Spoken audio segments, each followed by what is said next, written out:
Now there are 3 other parts of your body that you also need to protect, and that is your head, your hands, and your feet. Most people think that we lose most of our body heat through our head, and that's not the case. Scientific studies have found that that is an old myth from military studies that were done in the 1950s, and we don't lose all of our heat or most of our heat or even a percentage of our heat very highly through our head. But it does protect us because the parts of our body that get coldest the quickest and are more susceptible to it is our head, our face, and our chest. So when you're finding and looking for something to wear on your head, there are 2 things that work every time, and that's fleece and wool. You have options, multiple options for hats on the market. You have full-on hats, you have beanies, you have baklavas, I think is what they call them, or you have a full-on face mask. So there are multiple options that you can choose when you're going out to purchase a hat for your excursion. Now the hats that I choose, and the ones that they tell you to choose the most, is a knit hat with fleece inside of it. And the reason for that is because that helps protect your ears. Your ears are going to get frostbite very, very quickly if they're not covered. And you don't want to lose your tops of your ears. So you want to have a material that I choose. I always choose knit. I don't know why. I'm currently knitting a hat. I have multiple hats. My husband always says, another hat. Yes, another hat. So the knit ones are very nice because you can get them lined with the wool type fleece, or you can get them with just the fleece.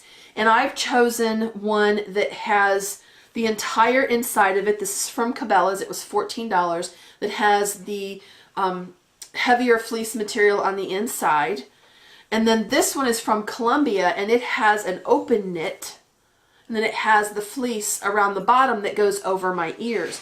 Now, I've worn them both, and I will tell you that this one is by far my favorite. It fits very well.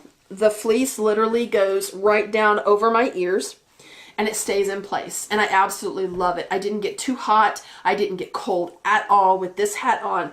And it allows the temperature regulation. We can regulate our body temperature through our head. If people get too warm, take your hat off and you'll notice an immediate temperature difference. If you get too cold, put your hat back on. For some people, they say that's a myth, that's a trick of the brain, but it actually works for me and I have no issues. But this is the hat that I choose. Now you've also seen me wear this hat. A baklava, I think is how you say it, is a hat that has ear flaps. And these can be either hidden or they can be down all the time. And it's just a hat that goes down and covers your ear. Now, I love this hat. The only thing I don't like about this hat is when a big gust of wind comes along, it grabs a hold of this bill and rips it off my head. I flipped it up, but I look like a redneck dork. So I just kind of leave it down unless I'm looking through my viewfinder, and then I flip it up. But this hat is fleece lined and very, very warm. I got this at Duluth Trading Company last year. They don't sell these anymore, unfortunately. You can choose a simple beanie if it's not too cold outside.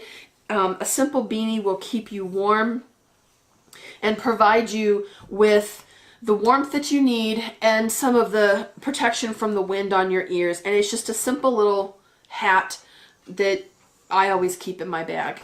You can also choose a thicker type. This is fully fleece. The entire hat is fleece. It's by Columbia. And it's just a little gray hat that I put on. And I wear this in the fall. Sometimes I'll wear it in the early spring, and it helps protect my ears while keeping my head warm. Or you can go to a full-on face mask. This is by Nike. It is actually a runner's mask, but it is made of polypropylene and spandex, and it's very warm. And any moisture that you have on your face or your head from running gets wicked off. And I will wear this underneath another hat. It also comes all the way down with what they call a neck gaiter. It has a neck gaiter on it, and all a neck gaiter is just a piece of fleece or merino wool that you place around your neck, and it helps keep your neck warm, and any heat that is trying to escape from your jacket, it blocks that.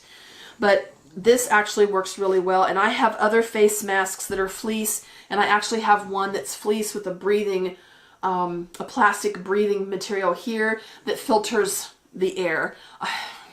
Yeah, don't ask. My husband and I both have one. He wears it when he's shoveling the driveway because when it's really cold outside. The other thing that you can get too, and I've seen lots of hats with these, and I have some hats that have it, is called Thinsulate. I talked about this before. Thinsulate's polyolefin, and it actually is a blend of different materials that is excellent for keeping you warm. It's made by 3M, so you can definitely wear that too. So those are your options for keeping your head warm and protecting your ears. That is crucial. You want to make sure your ears are protected. So the next thing we need to talk about is your hands. That is another crucial part of protecting yourself. Your hands get cold very quickly. At least a lot of people's hands do. And you want to protect your fingers from the cold and also the wind, because that will make your hands feel even colder if it's against the wind. Now for photographers, we have different selections of gloves. We're lucky enough to have makers that actually make gloves for us now that allow your index finger and your thumb, the tops of them, to come back, and with a little magnet, or they flip back, so that we have these fingers available to work our cameras while the rest of our hands and our fingers stay warm. Many manufacturers of those, ProMaster, Freehands, Mellert, Alltech, they have all different types of gloves. And the ones that I use the most are these. And I have 3 different kinds. Actually, I have 4, but they're basically the same along with these. These 2 are made by ProMaster, and this one is made by Freehands. Now, I purchased these at a local camera shop, and I use them in different seasons. These are the ones I use in spring and fall. They are an outer knit with a fleece inner lining. Very warm. They have a rubber hand. Actually, they all do, but they have the flip back fingers so that I can use my index and my thumb to control my camera, get my memory cards out, change batteries, things like that. These are my favorite. I wish these were warm enough to wear in winter, but they're not. They're actually very, very nice. These are made by ProMaster. Then you move up to a thicker layer, which are wind resistant, windproof actually, and water resistant. They are thicker material. They have fleece lining. The rubber on the inside, index and thumb, are also available to take out. These are for colder temperatures. I've used these when it got down to the 30s and the 40s outside, and they work really well. Then you move into your heavier glove. And these I just started wearing. I just got these this year. They're by a company called Freehands. They are windproof, waterproof, and they have a cinch here on your wrist, so that you can cinch them around your wrist to create like a air gap. Then you can also cinch them here around your arm to cinch it around your arm. Don't cut your circulation off, but that prevents any air from getting in this direction. They also have a pocket on the top of each glove so that you can place a hand warmer inside to keep your hands warm that radiates out into your fingers. Your fingers are open a little bit here so that heat goes in, and you still have the ability to access your index and your thumb to work your camera. These are not thick to the point that I can't maneuver my hands. I used these last weekend while we were out. It was very windy, it was cold, and they actually worked pretty well. It's just getting used to using gloves altogether. I'm not used to using gloves. So when you're choosing gloves, you want to make sure that they're warm, they're fleece lined, and that they're great for cold temperatures. Now, if you have a pair of your favorite gloves that you absolutely love, they're not fleece lined, you can get a glove liner. And glove liners are simply just little liners that you can get to go inside your gloves to help protect your hands even more, particularly if you have a pair of favorite fingerless gloves, where I have a pair of mittens.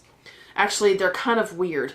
They are mitten on this side, but your thumb and index finger are separate, and you have peelbacks on them. They're made for fly fishing. And you can actually take the cover off of these 3 fingers and have them free because they're fingerless. You can get a glove liner. This is simply just a glove liner made by Champion. Runners use these. They're actually nice and warm. I've used these in 40 and 50 degree temps when the wind's coming, and they have like a tiny fleece lining on the inside. They're warm enough, and that helps. You can move into something like what Columbia makes. Now, these aren't technically glove liners, but they're what I'm using them for. But they are a thin nylon material, polypropylene and nylon. On the inside is their Omni Heat system. The same that's in my winter coat is inside of these gloves. The only downside to Columbia's Omni Heat gloves, you cannot machine wash them. You can the coats, the hats, and different things, but you cannot the gloves. You just have to wipe them down and let them dry. I think it's because of the size and the type of Omni Heat that's inside is a little different than what's inside the coats. But these I've used and they're very warm. And I just simply slide them on. And then you just take a glove and you just place your glove over them. And then you have your fingers, even though they're accessible and they do come with the fingertips, you can use a cell phone. They are accessible to be able to still use, but your fingertips are protected. Or if you have fingerless gloves, you can still use your fingers, but they're still protected from the cold. So you can choose a glove liner. Now they make a fleece glove liner, but I can't find any here. The only place I know that has fleece liners is Columbia, and it comes with their big snowboard and skiing gloves, which are very expensive, and I don't have a use for those gloves. It doesn't have the fold back fingers, and they're very bulky and very big, and I can't grip onto anything. So I chose these. So your gloves need to be wind and waterproof because you're going to have your hands all over the place. You can use a fleece or synthetic fiber lining to go inside of it. They also make silk liners. I've not found them. I know in certain parts of the world you can actually get silk gloves and people use them for liners because they help keep you warm. They're thin. I don't know how warm they are. If anybody's ever used one or has one, please let us know in the comments how they work and if they're good, and we could probably order some, but I've never used them myself.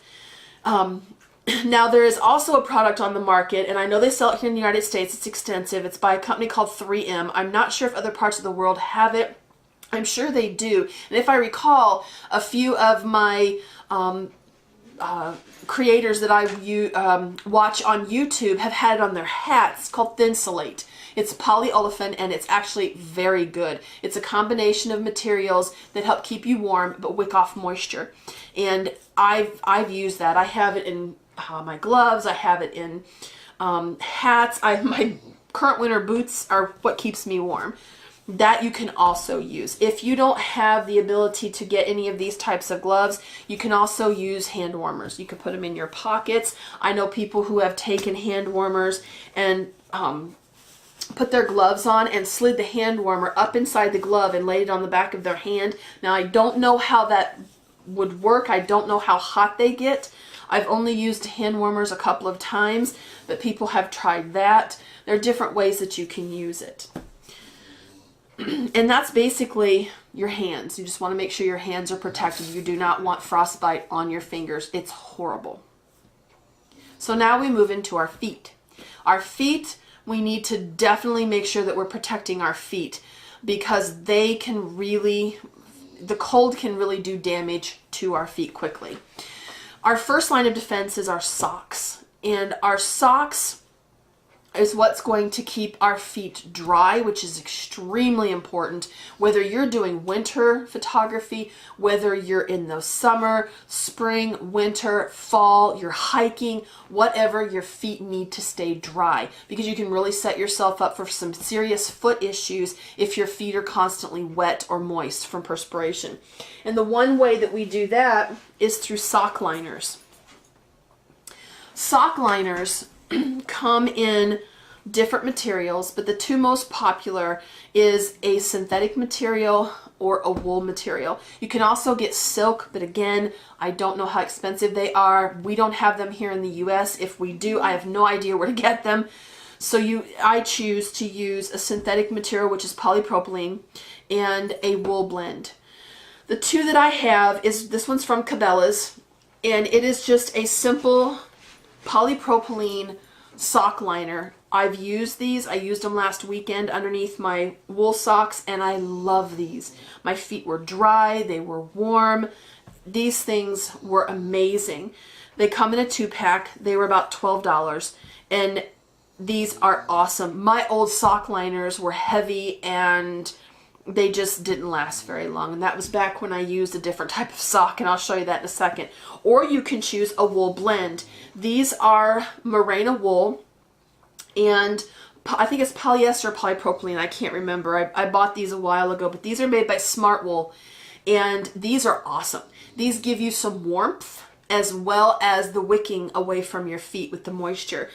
I've used these a lot, and I really, really like them, but with my new boots and the current problems I'm having with my foot, I wanted something a little thinner that didn't bulk up my shoes. So these I will use with my thicker socks if I choose to, but you can go with either one of these. But a liner for your socks is very important.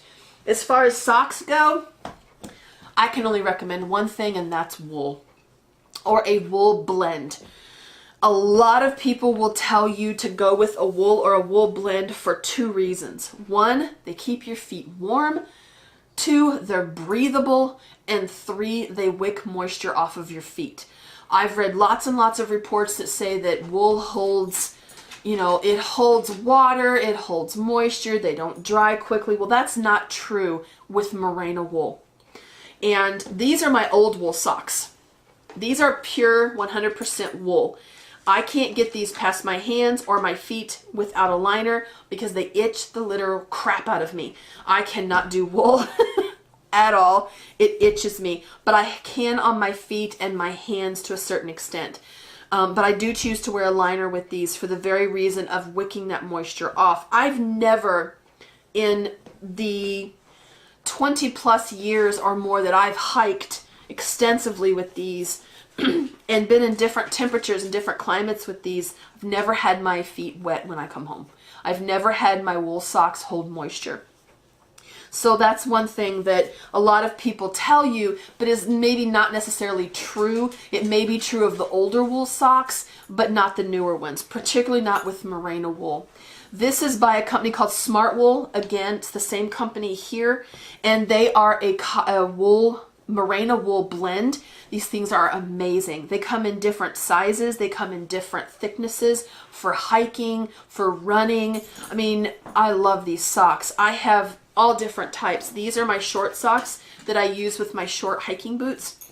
And I have taller ones, crew socks, that I use with my liners for my winter. Cabela's also sells merino socks in their brand, and they're very, very nice. They're along the same lines as Smart Wool. They don't sell Smart Wool anymore because Bass Pro Shop bought them, and they had their own version of merino wool, and they're very nice as well.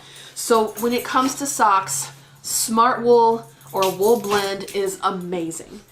And that's all I got to say about that. So then we move into our boots.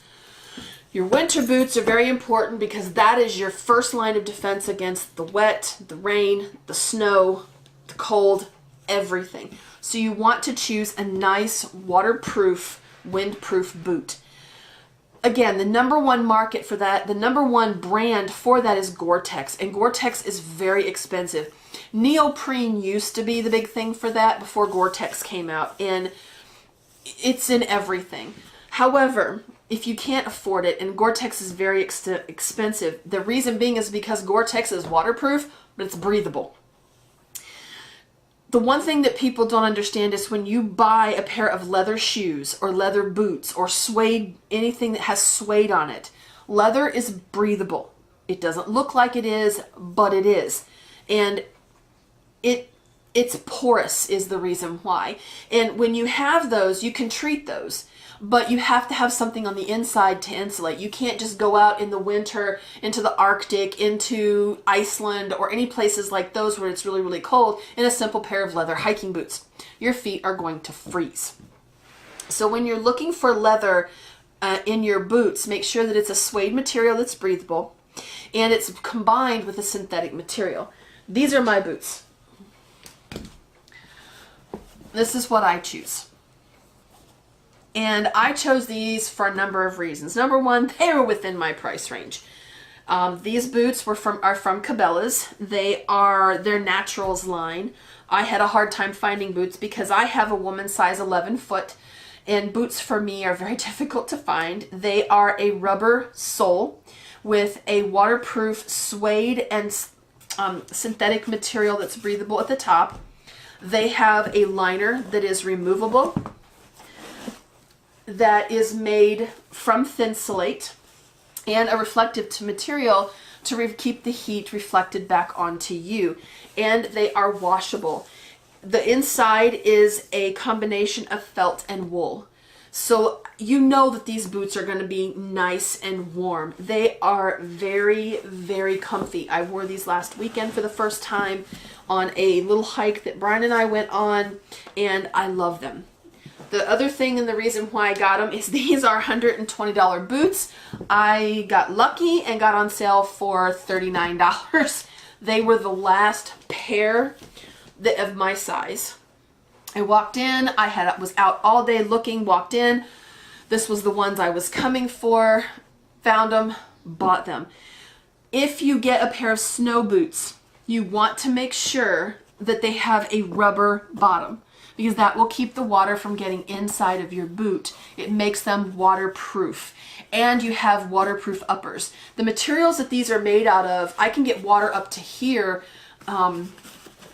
about up to here, and they're waterproof. Any higher, it'll go into my boot because the tongue only comes up to here. But they're warm. And I had them in a creek last weekend. I had them in the mud last weekend, as you can see by the mud that's left on my table. But they're very, very warm. And you want this on the bottom. When you're choosing a pair of boots, there are a couple things that you need to take into consideration. When you're going to buy a pair of boots, take the socks that you know you're going to wear with you. Put them on. That includes your liner, because even though your liners are thin, they do add some thickness to these socks. So take them with you, put them on, and try on your boots. Don't just go and try on boots, then you're going to get them home, you're going to put your socks on, they're going to be too tight. You do not want to cut the circulation off in your feet, particularly in winter, because as you walk, your feet will swell a little bit, and that's crucial. Also check your toes. Make sure your toes are not right up against the front of this boot. A lot of places that you're going to try boots on with have a incline step that you can actually walk up and then walk down. If your feet slide up and your toes hit this, you're going to lose your toenails. That is one of the things that the hiking shops and all hiking places tell you. There are videos online about it. If your toes are constantly hitting the front of these shoes, you're going to lose your toenails.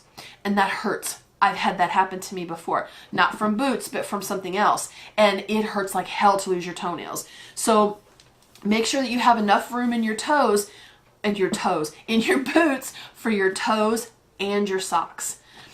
That is very, very important. Now, if you can't get a pair of boots like these, I got lucky with these, and you have just a pair of winter boots that are older until you can afford to get these, buy some toe warmers. They're not expensive. They're pretty inexpensive, and you just place them. They have a sticky material. You stick them either on your socks or you stick them into the top of your toes of your boot or the front of your boot, and they keep your toes warm. That's a very inexpensive way to keep your feet warm and keep your toes warm. And that will help definitely keep you nice and safe while you're out there. So these are your boots. And the boots, I mean, some of the boots, they're huge. There's a photographer, and I will put a link to her in below, where she does a lot of Arctic wildlife photography. And the boots that she wears, they call those the Herman Monster boots. And they are like thick. They're huge boots, but they're $400 and $500 boots, and she's in the Arctic. I don't need Arctic boots. I just need something that's going to keep me warm. These boots that I currently have are rated to -25, so I'm set. It doesn't get that cold here. Our coldest we've ever gotten, like I said before, was -20. So I'm pretty good with those. But that's pretty much it. That's how you keep yourself nice and safe while you're out there. And, you know, again, with all of the With all of your layers, the only other things you need to worry about are food. Make sure you're eating while you're out because food helps your metabolism, which raises your body temperature. It doesn't matter what you eat. Protein is good, but make sure that you're eating because that will help keep your body temperature up. Short little snacks and a lunch. If you can, fit in a thermos with some hot water in it, make some tea, bring hot chocolate. I carry hot chocolate with me. I have my little thermos that I bring my hot water with. Make sure that you have lip protection. Make sure you have your lip protection. Your lips are going to get dry. They're going to get sunburned. Make sure you have your sunblock because that snow is reflective and you can get a really bad sunburn in the wintertime. Those are just some tips that you can do. Now, here's the kicker. I showed you what I use, but I didn't show it on me.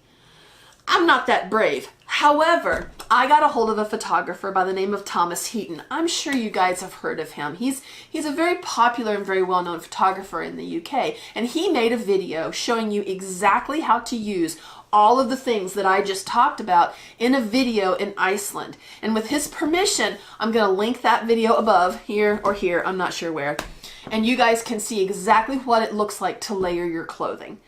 So go and check out his video. It's awesome. I can't believe he did it in the middle of Iceland, but he did. And that's it.